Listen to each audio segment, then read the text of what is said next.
let me ask you this. Isn't it a fact that in January of 2019, the Federal Reserve issued a warning to Silicon Valley Bank over its risk management systems? I have no idea. I'm not responsible in any way. But you're in charge of the banking bailouts and the crisis, right? I am not involved in banking supervision, and I don't have access to any information about the supervision of Silicon Valley Bank. Okay, so you don't know whether or not the Fed, you haven't looked to see whether or not the Fed issued a warning, 4 years ago to the bank over its risk management systems? That's not public information, and it's not Sure it is. information. It's in the Wall Street Journal. Well, it may be in the Wall Street Journal, but it's not public information, and it's not information that I have access to. Well, I'll give you a copy of this article. I've read the article, but the Fed issued a matter requiring attention, and it said your risk management practices are terrible, and you need to improve them.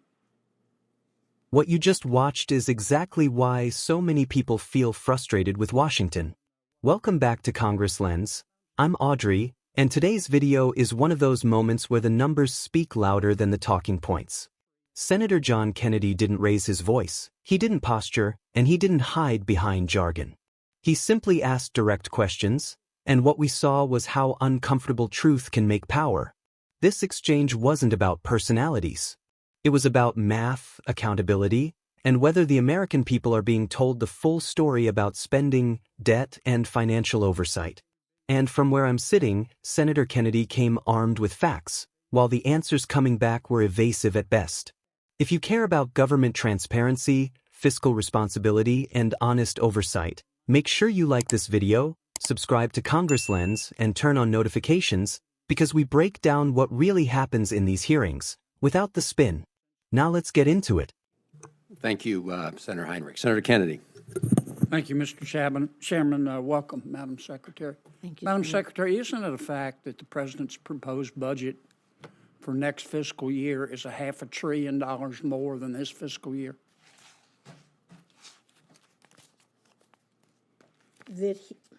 On the spending side? Yes. That's what a budget is. Yeah. It is about $400 billion. It's about $500 billion more, right? It's about what? $500 billion more, right? About that. Isn't it a fact that since 2019 until today, I'm not including the extra $500 billion that y'all want to spend, since 2019 through today, U.S. population has increased 1.8%, and the federal government's budget is up 55%. Isn't that a fact? Well, we had a pandemic. Isn't that a fact, though? Are my numbers right? I don't know those numbers. You don't know? You never looked at that? I don't have those numbers in my head. I'm not disputing them. Okay. Isn't it a fact that the President's proposed budget proposes $4.7 trillion in new taxes? It does propose significant additional taxes, yes. 4.7 trillion? Something like that, yes. Okay. You talked about reducing deficit. Isn't it a fact that under President Biden's proposed budget, that gross debt will rise from $32.7 trillion at the close of this year to $51 trillion by 2033?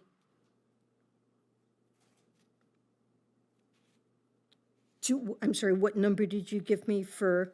The President's proposed budget will increase gross debt from $33 trillion at the close of this year to $51 trillion in 2033. Isn't that correct? Well, debt held by the public, which is... No, ma'am, that's gross debt. Isn't that a fact? That's probably a fact. So you haven't reduced the deficit, have you? The deficit, the debt and deficits are reduced by the president's How can you budget. go from $33 trillion because- to $51 because- trillion and call that a reduction in the deficit?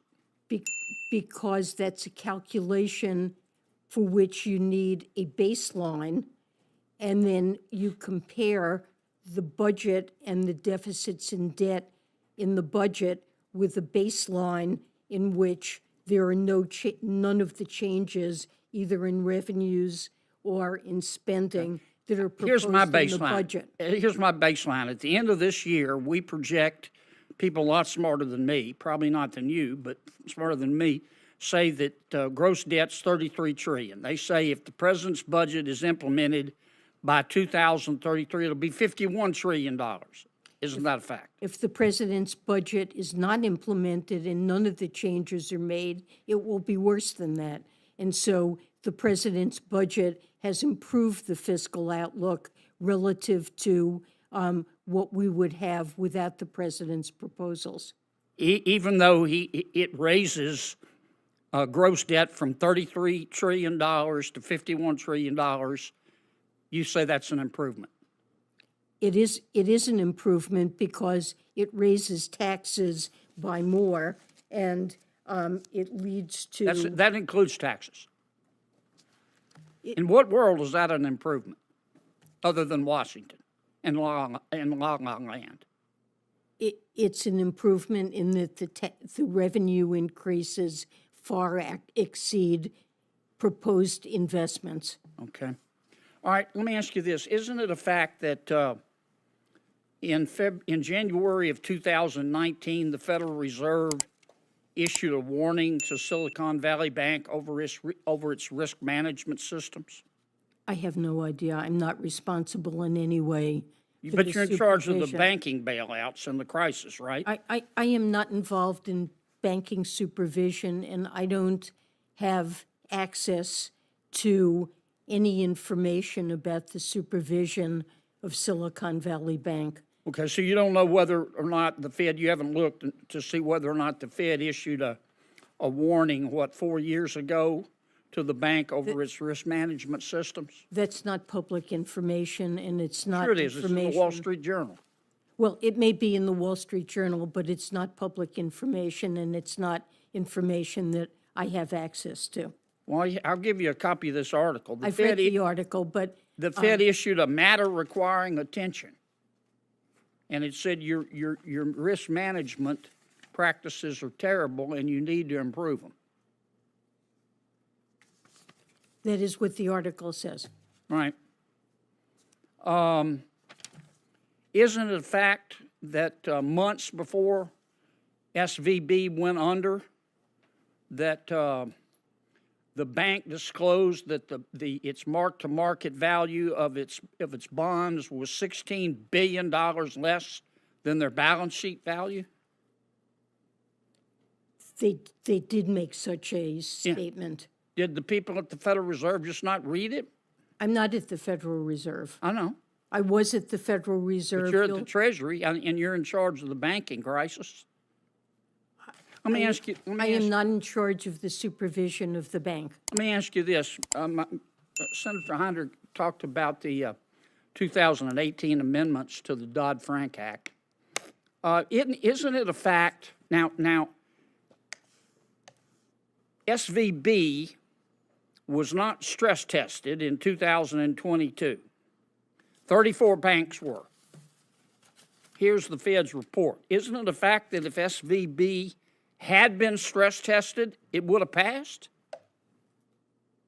Stress tests look at capital of a bank. Here's the yes, ma'am, under the stress test. Isn't it a fact that SVB would have passed?